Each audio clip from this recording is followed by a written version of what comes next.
दिल्लीला जंतर मंतरवर विद्यार्थ्यांचं आंदोलन लोकशाही मार्गाने चालू होतं आणि ते लोकशाही मार्गाने चालू असलेलं आंदोलन दडपण्याचं काम या बीजेपी सरकारकडून पोलिसांच्या माध्यमातून करण्यात आलं व तिथल्या विद्यार्थ्यांना लाठीचार्ज करण्यात आला त्यांच्यावर।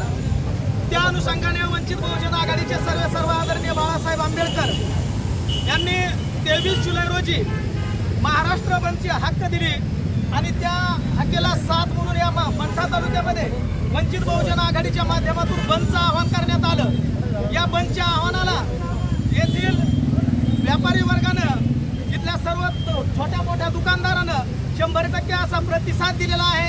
त्याचबरोबर इथल्या पोलीस प्रशासनानं सुद्धा भरपूर असं सहकार्य केलेलं आहे। त्यांचं सुद्धा मनापासून वंचित बहुजन आघाडी मंठा तालुक्याच्या वतीने मी आभार व्यक्त करतो आणि या रॅलीचा समारोप झाला असं मी सर्व कार्यकर्ते